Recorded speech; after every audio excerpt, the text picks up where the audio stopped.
Dan, there are so many laws in this week's Parsha. Laws about God, and about stealing, and murder, and bearing false witness, and adultery, and Shabbos. Wait a minute, Ezra. Are you sure you're not referring to last week's Parsha? Well, it says Parsha Mishpatim. Welcome to Dan and Ezra Discuss the Parsha. It's a short week of school, so we have a short video for you guys, despite the long length of this Parsha. And, Ezra, you're right. I mean, this week's Parsha has a ton of laws. According to this book, it has 23 positive mitzvot and 30 negative prohibitions. So 53 total. When we were reading this Parsha this week, we noticed connections to the Ten Commandments of last week's Parsha. Each of the 10 commandments appears to have parallels in this week's Parsha. For example, the 5th commandment is to honor your father and mother, and this Parsha brings 2 laws that are directly related to that. Don't strike your father and mother, and don't curse your father or mother. Well, it doesn't really say don't do it, but it says if you do it, you'll die. I wonder who's gonna kill me, the courts or my parents? Another example is the commandment against swearing Hashem's name in vain in last week's Parsha. In this week's Parsha, it says Elohim lo tekalel. One of the meanings of that verse, says Rashi, is don't curse Hashem.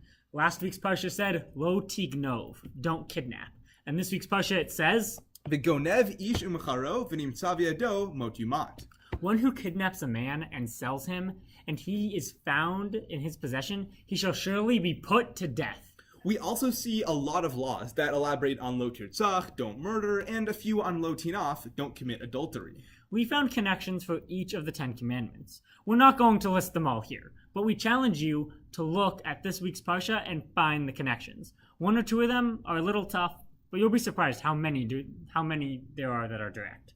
It's not just a textual connection. Rashi says that these Mishpatim, these laws, were given to Moshe on the same day as the 10 Commandments. And other commentaries provide other chronological connections between this week's events and last week's events. Okay, Dan, so it seems that there's a connection. The 10 Commandments are followed by a ton of laws that elaborate on them, among other laws like kashrut and killing a sorcerer. We think that through this, the Torah is teaching us a lesson about its mitzvot. The 10 Commandments were pretty brief and to the point. They're like bullet points that you can count on your fingers.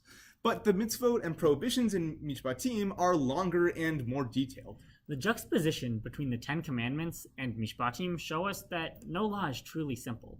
In Judaism, there's a lot that goes into each and every law, and the court must know all of the details to enforce them. Perhaps it also sets a precedent for the Jewish way of learning. The Torah took brief ideas, the 10 Commandments, and then elaborated on them in depth in this Parsha.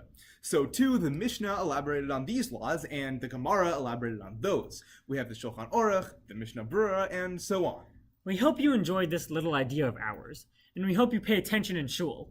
If you can show us at least one reference in this Parsha for each of the 10 Commandments, We already gave you a few. you'll be featured in next week's video. Thanks for watching. Shabbat Shalom.